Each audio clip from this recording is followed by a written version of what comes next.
नमस्कार, जय श्री कृष्ण। आज हम आपको राधा रानी को किशोरी जी क्यों कहा जाता है, इसके पीछे की रोचक कथा सुनाएंगे। क्यों मिला राधा रानी को आजीवन किशोरी रहने का वरदान। सनातन धर्म में कृष्ण भक्ति में डूबे रहने वाले अनेकों भक्त हैं जो राधा रानी के नाम का जप करते रहते हैं।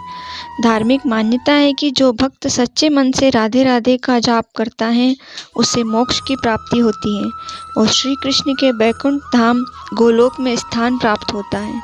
शास्त्रों के अनुसार राधा और श्री कृष्ण एक ही आत्मा के दो रूप हैं। श्री कृष्ण और राधा रानी एक दूसरे के बिना अधूरे माने जाते हैं।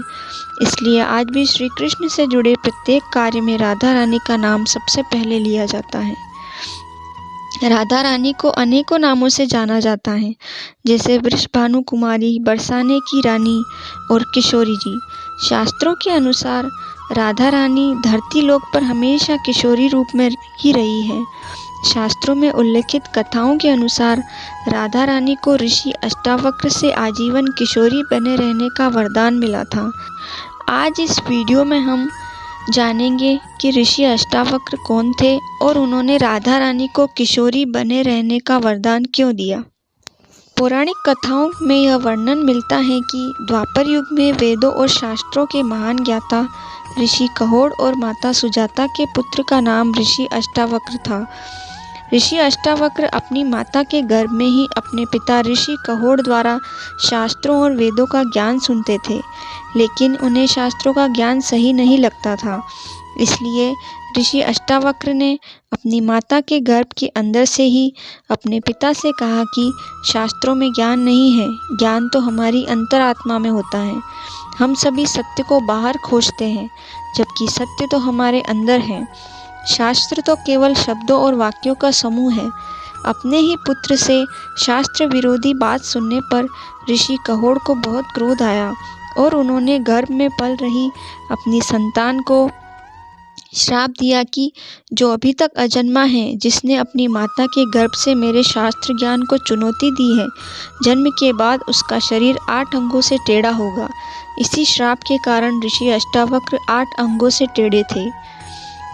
ऋषि अष्टावक्र के 8 टेढ़े अंगों के कारण लोग उन्हें देखकर उनका मजाक बनाया करते थे, उन पर हंसते थे। क्रोध में आकर ऋषि अष्टावक्र लोगों को श्राप दिया करते थे। एक बार ऋषि अष्टावक्र बरसाना आए थे, तभी सभी बरसानावासी उनके दर्शन करने पहुँचे, जिनमें से कई बरसानावासी ऋषि अष्टावक्र के टेढ़े अंगों को देखकर हंसने लगे। ऋषि अष्टावक्र ने उन सभी को पत्थर में बदल जाने का श्राप दे दिया। जब राधा रानी ऋषि अष्टावक्र के दर्शन के लिए पहुंची तो राधा रानी ऋषि अष्टावक्र को देखकर मंद मंद मुस्कुराने लगी।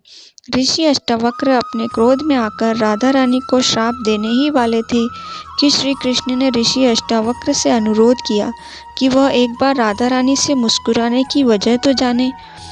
तब राधा रानी ने ऋषि अष्टावक्र से कहा कि वह ऋषि अष्टावक्र के टेढ़े अंगों को देखकर नहीं मुस्कुराई, बल्कि आनंद की अनुभूति के कारण मुस्कुरा रही थी, क्योंकि उन्हें तो ऋषि अष्टावक्र को देखकर श्री कृष्ण की छवि और परमात्मा के दर्शन जैसी अनुभूति हुई। इसलिए प्रेम और सम्मान में ऋषि अष्टावक्र को देखकर राधा रानी मुस्कुरा रही थी। इतना सुनकर अष्टावक्र बहुत प्रसन्न हुए और राधा रानी को आजीवन किशोरी बने रहने का वरदान दिया। साथ ही अन्य गांव वालों को भी श्राप मुक्त कर दिया। इसी कारण राधा रानी को किशोरी जी कहकर संबोधित किया जाता है। तभी से श्री राधा रानी को किशोरी जी कहा जाने लगा और आज भी ब्रज की हर बालिका को किशोरी जी का ही रूप माना जाता है। राधा रानी की किशोरी रूप में पूजा की जाती है और उनका भव्य श्रृंगार भी होता है। तो ये थी श्री राधा रानी के किशोरी नाम पढ़ने के पीछे की कथा। वीडियो कैसा लगा कमेंट करके ज़रूर बताएं और अगर आप मेरे चैनल पर नए हैं तो जल्दी से चैनल को सब्सक्राइब करें, वीडियो को लाइक करें और बगल में जो घंटी दी हुई है उसे ज़रूर दबाएं, जिससे आगे आने वाली वीडियो का नोटिफिकेशन आपको जल्दी मिल सके। राधे राधे।